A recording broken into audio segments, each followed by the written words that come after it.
What's going on, guys? Scar coming at you with another Magic the Gathering video. In today's video, we dive into some decks that I kind of came up with. I kind of filtered down the overall deck list to look for decks that, you know, could be effective post rotation. Initially, maybe off the bat, if you don't really have a lot of wild cards to work with. Some of these decks are decks that are kind of currently floating around there. You may not have seen them in a while.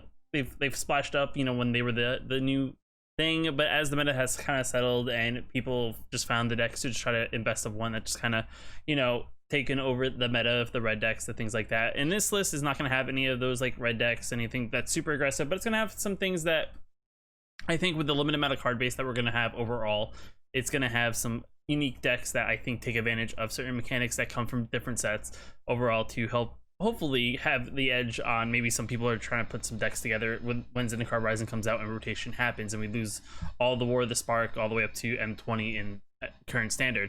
So with that being said, guys, if you like the video, hit that like button. If you want to post more videos, hit that subscribe button. But let's dive into the decks and break them all down. All right, so the first deck up is we have a blue-white control deck.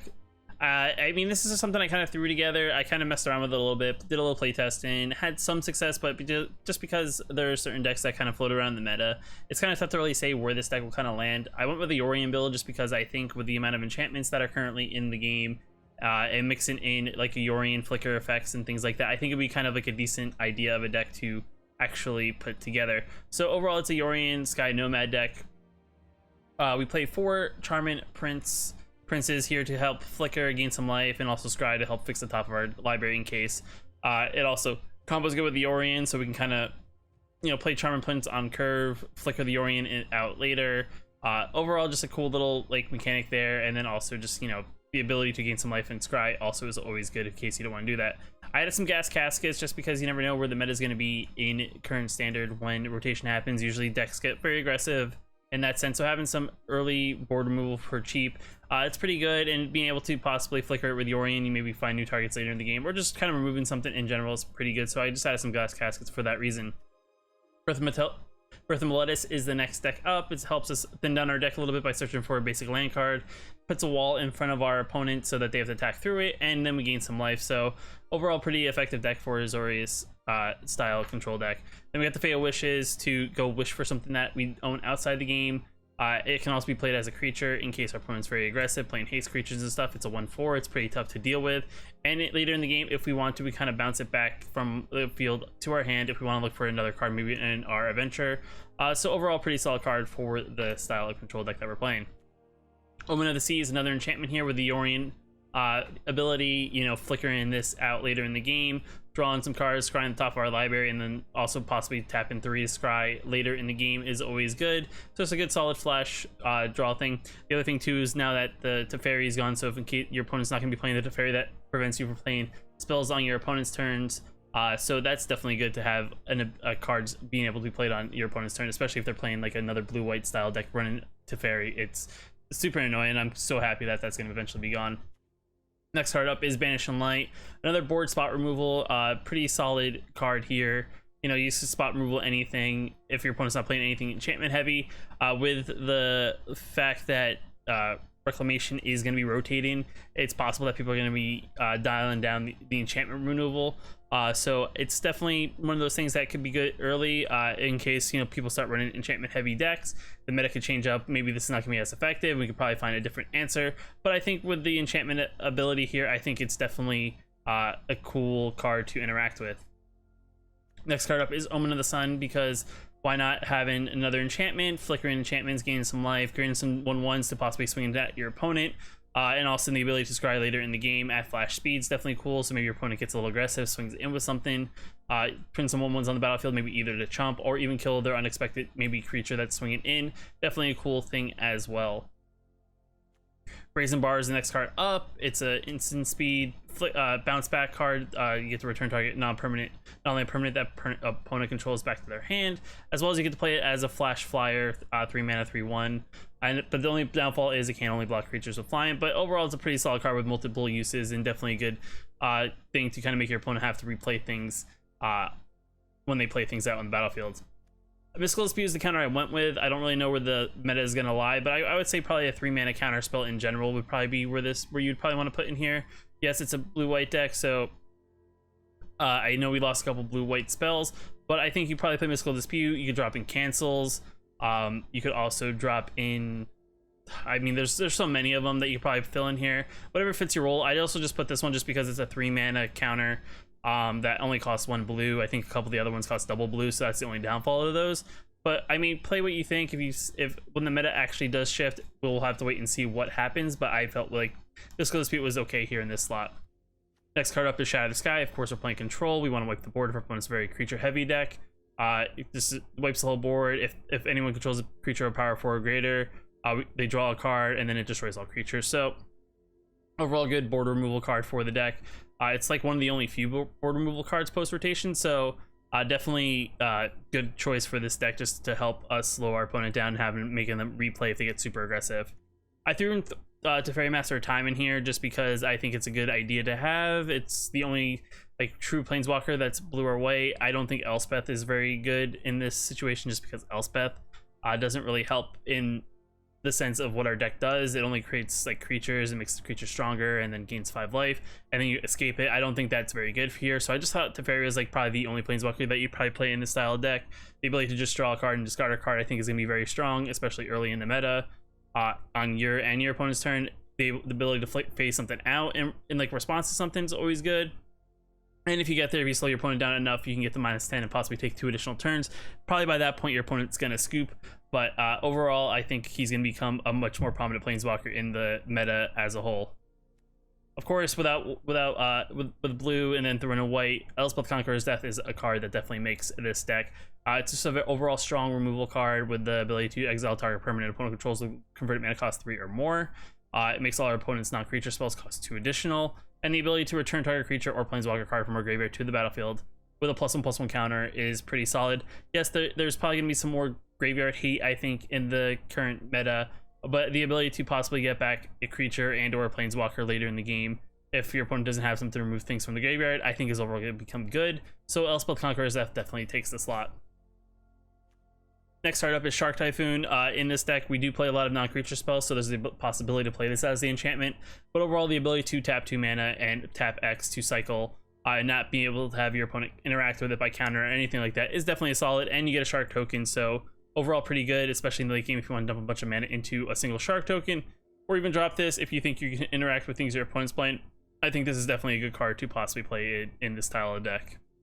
Then I threw some Dream Trawlers in here. I was looking at Baneslayer, but I think overall the ability to have a lifelinker flyer, and whenever we draw, it gets +1/+0, and then whenever it attacks, we draw a card, and then we can also discard a card as well to give it hexproof and then tap it. But I think the overall ability to kind of have a creature that can be protected in case your opponent tries to remove it or interact with it, I think is overall good. And I think the ability that it has the self-draw card is actually pretty good. I mean, I don't think we play too many things that draw cards, but I think overall a pretty decent card to have in here. Next card up is Kiora, this Beast of the Sea God. I think this is another interesting card here. I only threw one of in this deck just because it is kind of like, if we get it, we get it. But we get an 8/8 blue creature, Kraken, with hexproof on the battlefield. Sorry, I punched my mic. The ability to tap all our opponent's non-land permanents to slow them down even more for a whole turn is definitely good. And then if our opponent has something we kind of like, we can also gain control of that creature, untap it, and now it's ours. So overall, pretty interesting card here to have. It's probably when we drop this and we get to close to that 3rd saga, our opponent's kind of being controlled. It's one of those things that they'll probably end up scooping.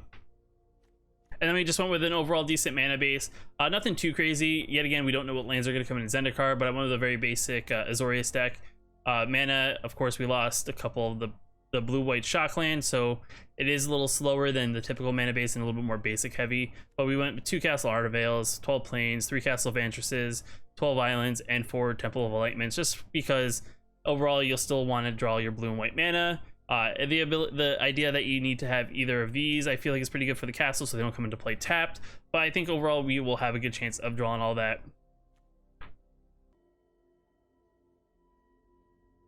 Alright, so the one thing I just realized is I was playing a very enchantment heavy deck and I didn't include any Archons of Song's Grace. So all I did was I cut down on the Charm and Prince, went down to 2 of. It's kind of like a benefit to have if we want to flicker with the Orient, and the other abilities are pretty good. But I decided to throw in some Archons of Sun's Grace, and I didn't want to cut anything else. So I actually threw in just a 2 of Archons of Sun's Grace, just to kind of just take benefit of the enchantments in the deck itself. So that's something you could also throw in there, just because it's such an enchantment heavy deck. It's something I would probably want in the deck, just to hopefully get some tokens on the battlefield and maybe just overwhelm your opponent and gain a bunch of life that way. So moving on to the sideboard, just because it does have a wish board, I will say this: when rotation happens, the rotation like wish board gets drastically like cut down. So there's a lot of multiple copies of, compared to like typical wish boards where you have a bunch of single copies. Just because we're losing 4 sets worth of cards, it definitely does dwindle down the overall things you can wish for. So that is the one thing. There's gonna be things of multiple copies. And yet again, we don't know what's in Zendikar, so it could all change, especially if you want to update it. That is something else that you can do. So this is what our wish board is. We do have the one Yorion, which counts as our sideboard. We went for some tutors just in case we want to maybe dig a little bit deeper in our deck and look for maybe that Elspeth Conqueror's Death or some other sort of other enchantment that we want to just get to the top of the library. So I just went with some tutors just to help with that. I'm with discontinuity. Yes, I don't even know. I can't even say it. So I decided to go with this, so maybe get later in the game that you wouldn't like just take some extra turns. Or if you want, you can draw it earlier and then have this cost 4 less and then play it on your turn. But I think the idea of just having it cost, just having a way to take extra turns later in the game is maybe going to be benefit, and just being able to wish for it is something that's pretty good. That was some Sublime's Empathies.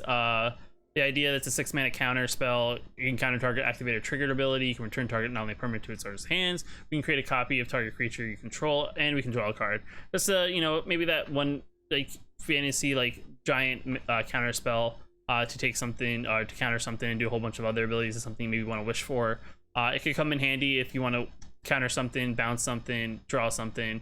Though the one thing that would be the downfall is that your opponent will see this kind of coming, but just to kind of wish for it is something that's possible.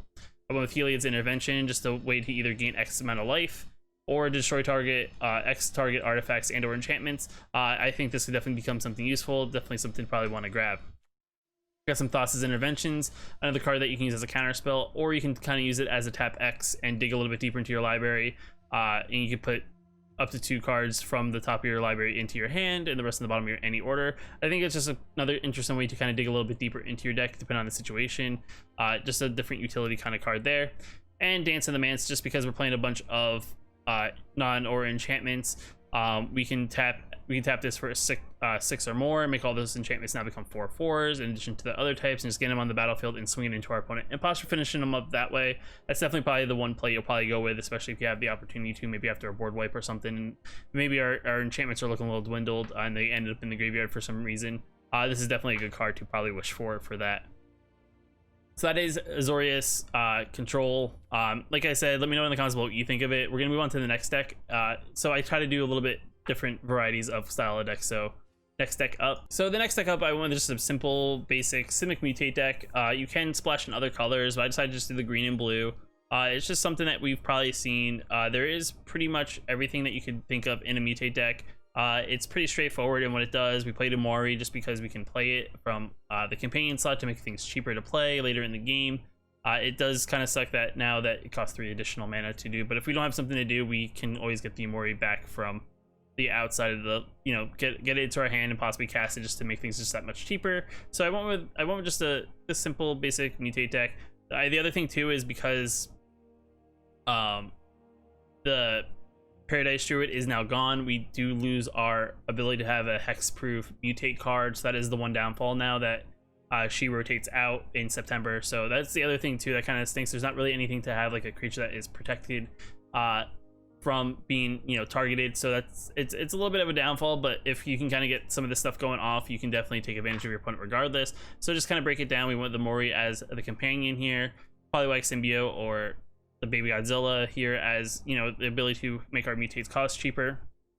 And then where we cast a spell, if it has mutate, we draw a card and discard a card. So something to dig a little bit deeper into our deck is always good. Sea Dasher Octopus, that's just a good flash mutate guy, and whenever a creature deals combat damage that has been mutated by this card or this card itself, we can draw a card. So just another good way to get some decent card advantage. Gemrazor, the ability to have Reach and Trample, a 4/4, it mutates for 3, which is very good. And the ability that whenever this creature mutates, it gets to destroy target artifact or enchantment opponent controls. So those maybe come in handy, you know, spot removal and an enchantment and or an artifact. I think it's still gonna be good. I think people are gonna be playing things like that. So Gemrazor is definitely a good add in this deck. Migratory Greathorn, the ability to just kind of mutate for 3, and then the ability, then when you mutate it, then you get to search your library, kind of ramp up a little bit. To give this deck a little bit of ramp is always good. We don't play a lot of lands in the deck, so having more ways to get more lands on the battlefield is a good way to kind of hopefully ramp up into something big, get the Styrax out maybe early, but good in that sense. Parcel Beast is another mutate card here. It's a 2-mana mutate, or 4-mana 2/4, but the ability that it has is you tap 1 and tap it. You get to look at the top card of our library. If it's a land card, we get to put it on the battlefield. If it's not, we get to put it in our hand, which is definitely good. So it's like a 1-mana draw a card and or ramp up a little bit. So it's a good ability to have. And, you know, there's things that we can do with it. Dreamtail Heron's another card here that has a decent mutate. Whenever the creature that it, either this creature and or whatever it mutates onto mutates, you draw a card. Because the creature gives us flying so that we can fly over things or block things in the air. It's a 3/4 body, so it's not bad in that sense. And there's many ways to mutate, so this is definitely going to get triggered multiple times. You can draw multiple cards without even having to do any damage.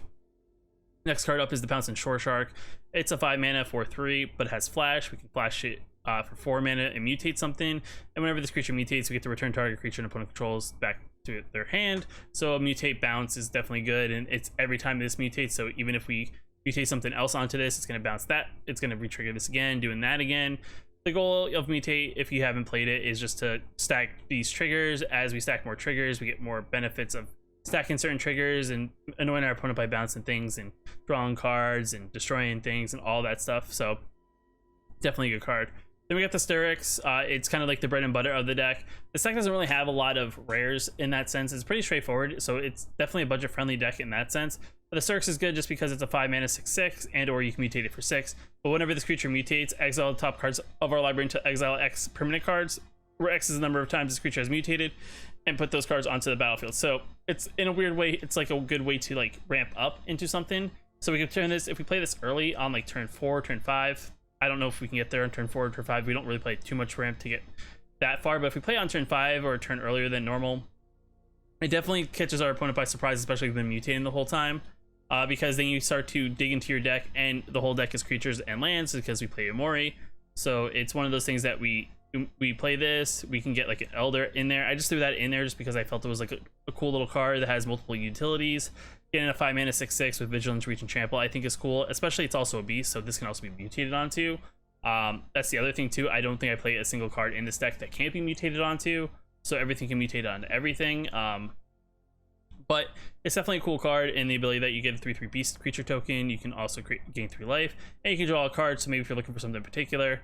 And then the land base is pretty simple: 10 islands, 10 forests, 4 temple mysteries. The other thing too is you can also throw in black. There's some decent black cards that you definitely gain. There's definitely cards that you gain X amount of life, your opponent loses X amount of life whenever this card mutates. There's one of them that makes your opponent sacrifice a creature whenever it mutates. So there's definitely, you can play around the mutate thing. I think mutate is going to become a thing that you'll see a lot more when rotation happens, just because there's a lot of utility that definitely shows itself in a meta that is, you know, fairly new and trying to find itself in the sense, and playing just a deck that revolves around one type of tribal type thing, I guess. Mutate's a tribal type ability, I guess, is definitely a good way to take advantage, just because everything kind of works with one another and is very synergistic as people are trying to find synergies of mixing other cards together. So I think Mutate's going to be something you'll see a lot of come rotation. So the next deck up is going to be Selesnya counters slash enchantments. So the idea here is we're going to be trying to use Contestant Champion and also Conclave Mentor, and using enchantment cards hopefully take advantage of the Contestant Champion and the Conclave Mentor, giving additional counters. The cool thing is, if you haven't seen either of these cards, they kind of have interesting interactions. Every time you kind of like put an enchantment card, you get to draw a card, put plus and plus a counter on something, and then when you have Conclave Mentor out, you put an additional counter on it. So the goal of this deck is to kind of just put additional counters on a lot of things. You can pump things up with enchantments to help the Contestant Champion, which is then going to put counters on itself, which is going to get additional counters. We also play the Wild Wind Scourge, which is going to, you know, get counters whenever something else gets counters. And then we just play a whole bunch of enchantments to hopefully make these creatures large enough to swing in and hopefully kill your opponent. So let's go to the deck. We're going to play we're going to play the All Seas of Life's Bounty. Itself is an enchantment, has lifelink. We can sacrifice and protect something because it's going to gain protection of a chosen color of our choice until end of turn. If we don't want to choose white and or green, just because if our creature has any enchantments or abilities on it from one of those colors, it's going to remove those abilities. So that's the other thing. So you can't target something that has the protection of the color with the same spell. Its protection is no matter who does the source. Hexproof, it will only be your opponent. So that's the one thing to look out for if you're playing all seeds. Key Merchant's Blessing, the idea is we're just going to pump up things. So giving something +2/+2, and if the creature's enchanted, it gets hexproof, indestructible in 10 in turn. So we can save our creature from getting board wipe. We can save our creature from getting targeted by a kill spell. And just giving an additional +2/+2 if we're trying to swing in and maybe do X amount of damage is definitely good. Sentinel's Eyes is a good 1 mana enchantment. It gives our creature vigilance, has +1/+1, and we can escape it from our graveyard by exiling 2 other cards. So definitely a good recurrent enchantment card in the deck. Solid Footing is another flash enchantment. Enchanted creatures +1/+1, and then as long as enchanted creature has vigilance, it assigns combat damage equal to its toughness rather than its power. You may have seen this deck in like that bauble style deck, but I think this is pretty interesting here just because with Sentinel's Eyes, we have ways of possibly giving our creatures vigilance. So I think we can definitely get additional, damage into our opponent.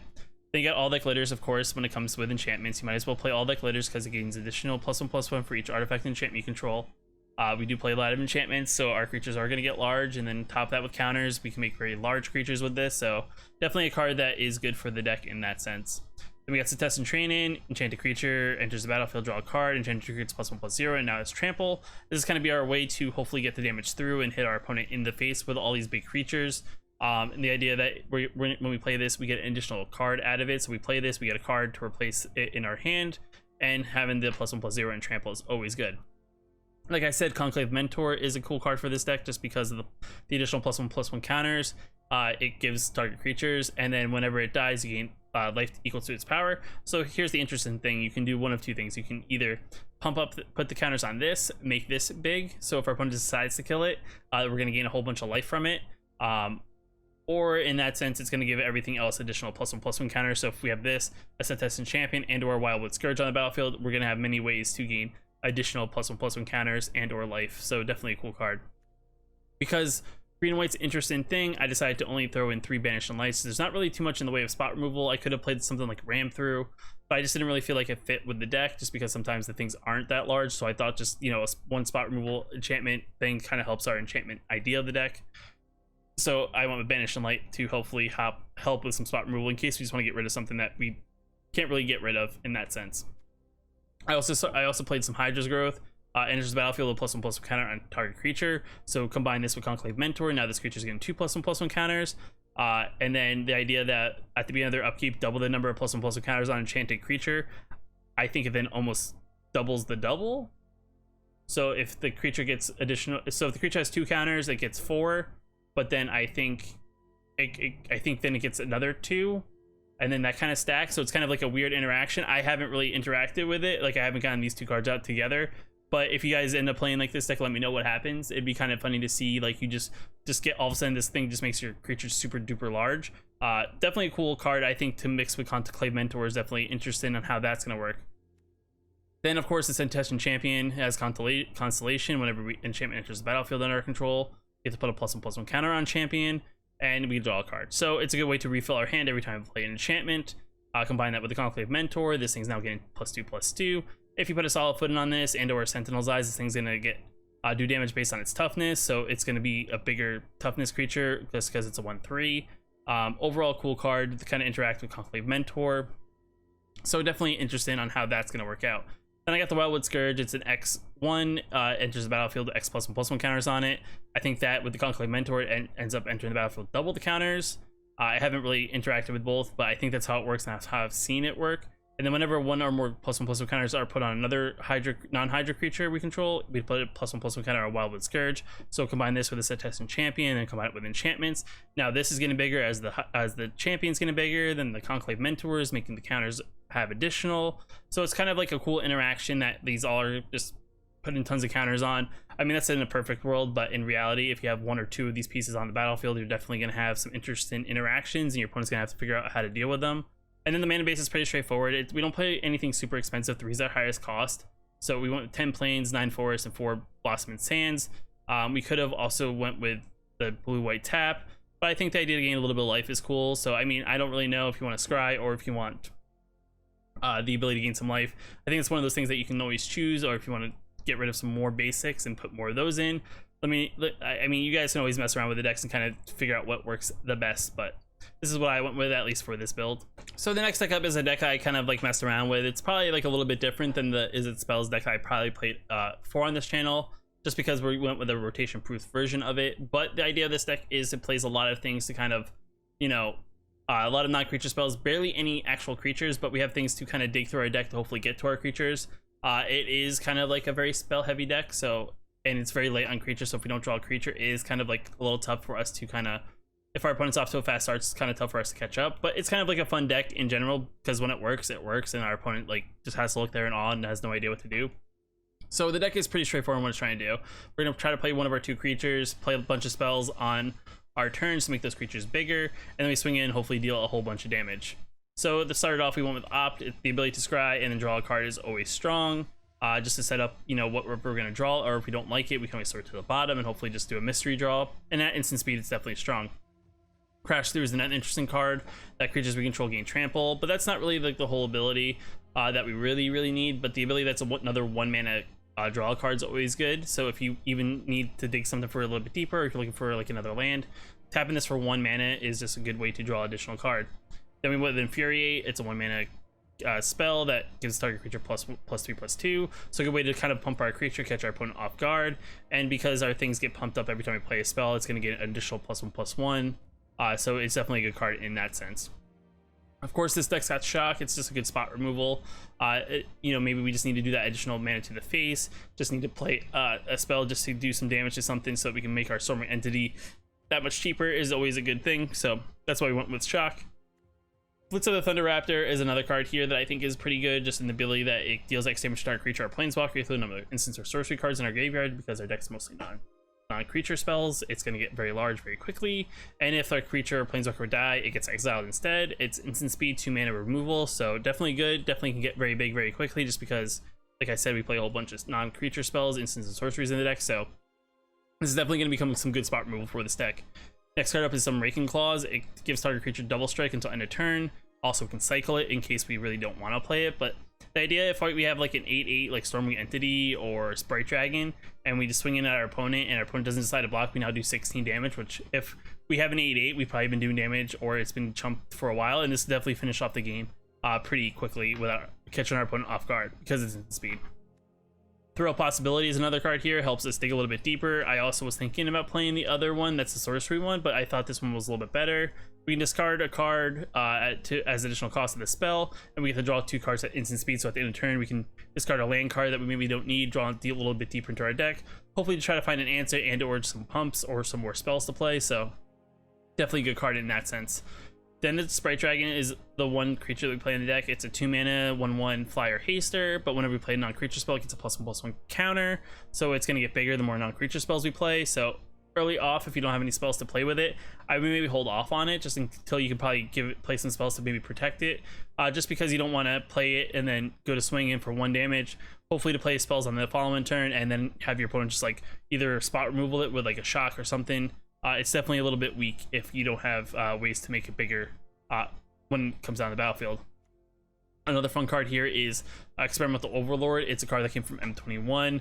We get to create an XX blue red or red and weird creature token where X is number of instant sorcery cards in our graveyard. Then we return an instant or sorcery card from our graveyard to our hand, and we create exile Experimental Overlord. So we're playing 4 of these. We play, like I said, we play a whole bunch of instants or sorceries. Having a card that could be a 6/6, 7/7, depending on how many instants or sorceries we have in our graveyard. 4/4 mana is pretty interesting, and the ability that we now get instants or sorcery back to our hand is just another way we can answer something or get something, you know, catch our opponent off guard. So definitely pretty cool. Then the following card up is the Storming Entity. It's a 5 mana 3/3 flying prowess.